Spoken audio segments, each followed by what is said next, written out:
c'est vraiment difficile de lutter contre la nature. La nature a déjà fixé des règles.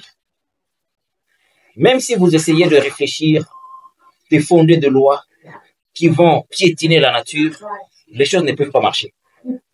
Vous allez remarquer, on est en train de donner plus de pouvoir à la femme aujourd'hui. Un homme qui a sa femme en Afrique, il se retrouve à l'étranger où on donne plus de pouvoir à la femme. Qu'est-ce qui se passe? C'est la séparation. C'est pour cette raison au Canada, par exemple, 40 couples sur 50 se séparent dans un espace de seulement 5 ans.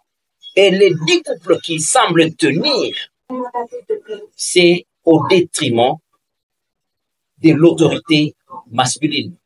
C'est-à-dire l'homme doit éviter toute forme d'altercation dans la maison. Sinon, la femme, si elle se sent contrariée, elle saisit seulement la police. Elle va avancer n'importe quel élément, quel argument, et on va prendre l'homme, on le met en prison. On lui ravit tout. Résultat, beaucoup de séparations. C'est-à-dire, quand on veut piétiner l'ordre établi par le Créateur pour dire maintenant la femme elle est devenue tellement puissante, il y a des lois qui la couvrent, qui la protègent, ce sont des séparations. Aucun homme ne peut supporter ça. Aucun, même quand il n'a pas assez de moyens. Aucun, c'est naturel. Ce qui détruit l'Afrique aujourd'hui, c'est la mondialisation. Et nous ne l'avions pas compris.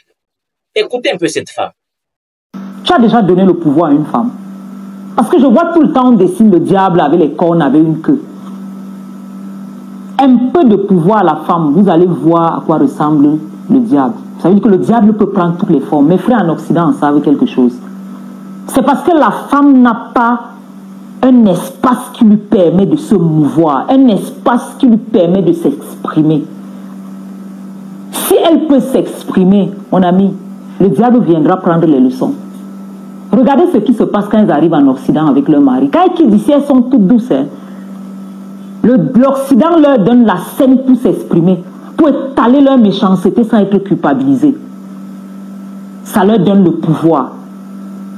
À ce moment-là, les hommes se retrouvent sans repère. Ils se retrouvent dans la rue. Ils se retrouvent à dormir sur les canapés sans enfants, sans rien. Ils perdent tout.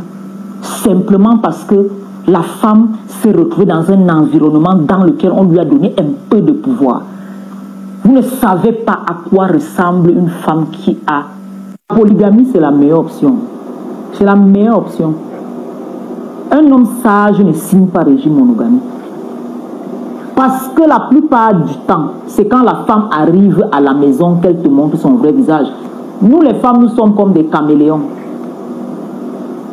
Quand tu as signé régime monogamie, elle te considère comme un acquis, elle ne fait plus d'efforts. Ce n'est pas forcément parce que tu prendras une autre femme, mais c'est pour t'entourer d'une certaine marge de sécurité. Parce que les femmes aiment le danger. Quand la porte est ouverte et qu'il y a une possibilité qu'une autre arrive, elle va toujours faire des efforts pour toi. Mais à l'inverse, elle va... Combien d'hommes ont des doubles vies? Combien d'hommes ont des enfants cachés? Combien d'hommes ont des maîtresses? Mais un homme qui veut t'épouser et qui te dit qu'il va signer le régime polygamique et tu lui imposes de signer le régime monogamique. Jusqu'à ce qu'on va applaudir à la mairie parce que l'homme a signé le régime monogamique. En fait, vous cautionnez un mensonge évident. Vous lui avez imposé ça sous la pression. C'est-à-dire que la pression sociale lui a imposé ça. La pression religieuse, on lui a imposé ça sous la pression religieuse. Sous la culpabilisation, il a quand même nonchalamment, il est allé signer le régime polygamique pour vous faire monogamie, autant pour moi, pour vous faire plaisir. Imaginez un lion que vous voulez apprivoiser. Un homme est comme un prédateur.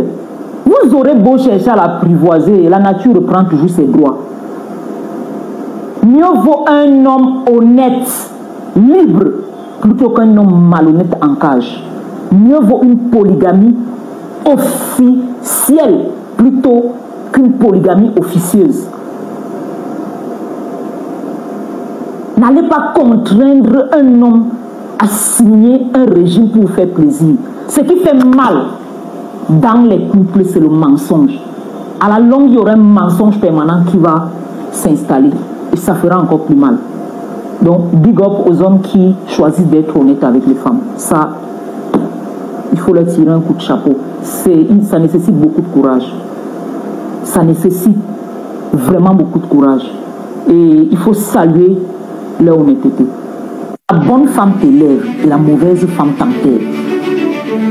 Je connais des hommes qui étaient des porteurs de vision, qui étaient des hommes pleins de potentiel, mais qui aujourd'hui sont l'ombre de nous, simplement parce qu'ils ont choisi la mauvaise femme. Ils ont choisi les femmes qui n'avaient aucune vision. Les femmes qui voient novelas, les femmes qui rêvent, qui n'ont rien à apporter dans la vie d'un homme, en dehors de te tirer vers le bas. Aujourd'hui, ces hommes porteurs de vision sont devenus les spectateurs de la vie des autres, alors qu'ils étaient des acteurs principaux de leur vie. Ces mêmes hommes de vision sont devenus des hommes de télévision avec leurs femmes. Donc il faut faire attention.